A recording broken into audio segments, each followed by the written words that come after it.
Hello,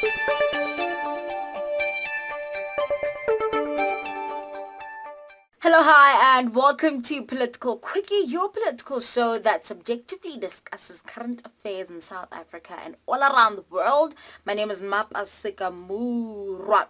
Now, the allegations that are facing R&B singer R. Kelly by 50 women that they suffered physical and sexual abuse at his hands, documented in the documentary by Dream Hampton, are now being probed by prosecutors in the US. Now, the allegations are actually, surprised. They've been swirling for decades. And R. Kelly's first public rape is when he illegally married Aaliyah, who was 15 at the time. And I guess the question is, how did her parents know? How did the adults around them know? And how did the people watching the TV know and not have said anything? I guess, that's disappointing. It feels like everyone betrayed and failed Aaliyah. Okay, so it is also alleged that R. Kelly actually held several women against their will in sex dungeons, and he also, remade Michael Jackson's You Are Not Alone and dedicated it to a 17-year-old who miscarried her child. Now, his brother, referring to, R. Kelly preying on young girls, said that that was a preference, but actually pedophilia is not a preference, it's rape. His streaming numbers have surprisingly gone up since the airing of the documentary, but however, I think that there are two explanations to this. One, you guys know the PR phrase, no publicity is bad publicity. And number two, people are probably listening to try and decode his lyrics and find out how much of a creep he really is, okay? So I've actually never vibed with his music, but I know that it was tradition in South Africa to blast him on a Sunday. But that, has changed throughout the years. So muting him is not going to be that big of a deal, okay? Right. So there are two ways to look at this conversation about R. Kelly, okay? There are many ways you can look at it, but I'll just entertain two. Number one, the fact that people who are high profile or stars, right? Whenever we find out that they are rubbish human beings, it's easier or it's the norm for people to just turn the other cheek, right?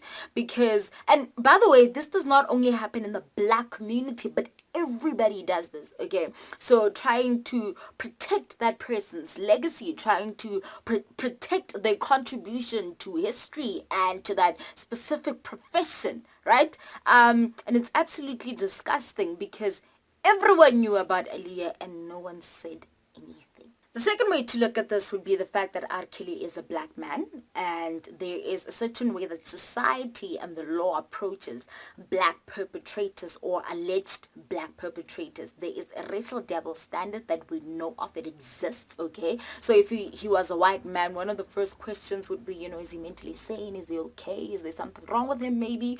But because he's black, automatically he's guilty, just like that. Okay, so it seems to me that he's taken the baton from Cosby, who's taken the baton from O.J. Simpson, right, to be the poster child of the black celebrity who's been unable to detach himself from his criminal black ways. It's just the stereotype. It's the way that it is. Okay, so as contradictory as this sounds, okay, as much as we know that there are double standards because of the color of his skin, but then we cannot allow the color of his skin to pardon him from his sins.